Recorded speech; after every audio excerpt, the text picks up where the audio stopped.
Hello and welcome to the video. My name is Cam Ward and today I'm going to be quickly breaking down kind of the true cost of the Blackmagic Pocket Cinema Camera 4K and comparing it to the 6K because I did a ton of research before buying either of these two cameras and I really want to condense all that research down just into a quick video on why I chose the 4K over the 6K. Also, if there's any questions as we're going through it, just drop me a comment and I'll try and answer below.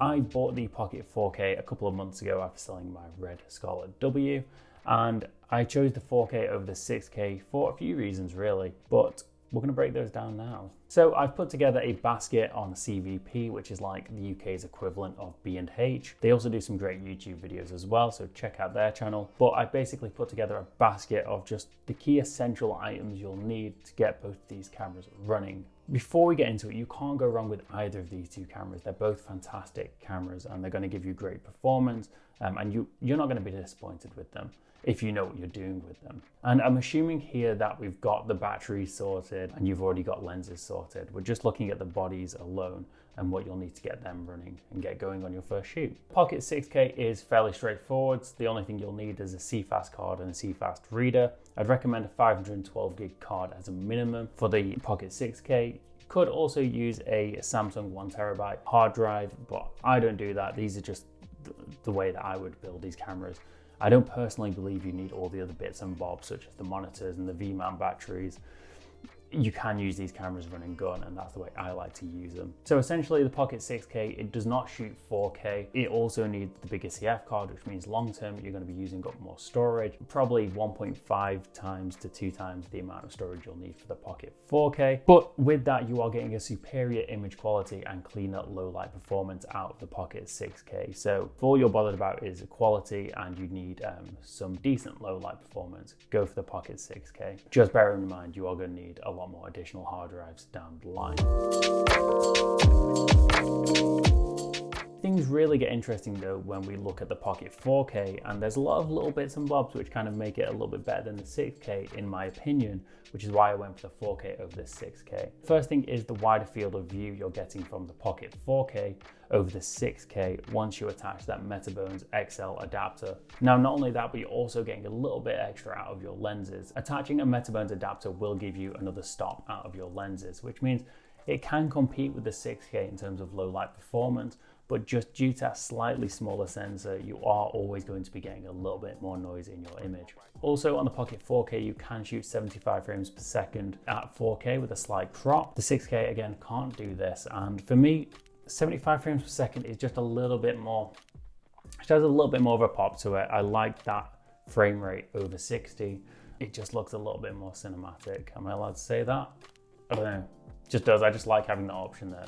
I like it, it's good, it's very good. And with the Pocket 4K, you're going to need a smaller CFast card. You can use a 256 gig one. I bought a 128 gig card for my Pocket 4K, and to be honest, that was a dumb decision. I always run out of storage on that card. It's useless to me. So don't make my mistake. Go for a slightly bigger card. Usually for me, on a job, I will shoot around 150 gig, 200 gigs worth of footage on the Pocket 4K. So if I had the 6K, I imagine that would be closer to 300 gig. So you can see how that would start to add up over time pretty quickly.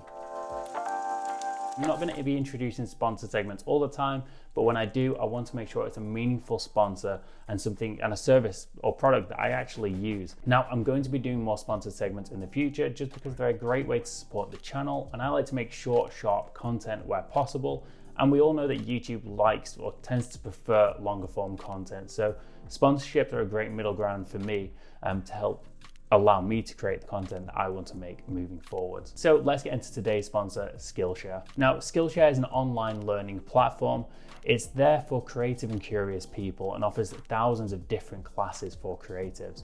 Skillshare is curated specifically for learning. So once you've signed up, there are no ads and they're always adding premium classes all the time. You can explore new skills, strengthen existing skills. And again, I wouldn't recommend you a product that I didn't use myself. So some of the classes that I've been checking out are YC Imaging's video on a budget class and also iPhone photography with Amale Sakja. And one of the key takeaways I pulled from the iPhone class is kind of how to get more out of your iPhone as a camera, really. I'm going to be doing an upcoming video on filmmaking with your iPhone. There's so many different classes there on the platform, and I can just pick it up and learn more wherever I am in the world. So it's great to have such good, useful, meaningful content just available to me at any time. And the best part is the first 1,000 subscribers that use my link in the description below will get a free trial of premium membership. Now you can get all this great content for less than $10 a month annually. So again, great value for money, really great service. I use it myself. So yeah, be sure to go check out Skillshare, and yeah, back to the video.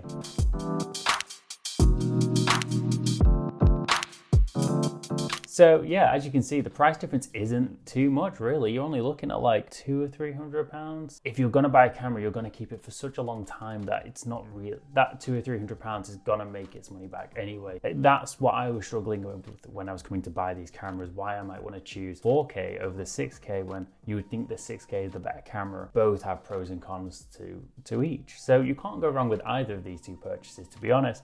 But I think it's important to note that when people say the Pocket 4K is a cheap camera, £1,266, and that is cheap for a camera that can deliver such great performance. But that really, you need some other bits and bobs to get it going. So you're going to be looking closer to, say, even with just a CFast card and the reader, £1,600. Again, super cheap compared to some of these other cameras out there, and given the quality this thing delivers, it's absolute madness. It's fantastic. Just keep these things in mind, that you're going to need more storage, you're going to be shooting in RAW, so all the little costs will add up. And again, I'm assuming that you've already got the lenses. So again, just to wrap this thing up, for 90% of people, the Pocket 4K will be totally fine. But if all you're bothered about is superior image quality and you do need that low light performance, go for the Pocket 6K. But just keep in mind that storage could become frustrating down the line. You are also future-proofing yourself with the Pocket 6K. So yeah, that's kind of it. Let me know if I've missed anything, if there's anything else you want to know about the Pocket 4K, because that's the camera I've got. If you've got the Pocket 6K and you've got some cool work to share, let me know, because I want to see it. That'd be cool. If you want to see more of my work, follow me on Instagram at CamWardFilm.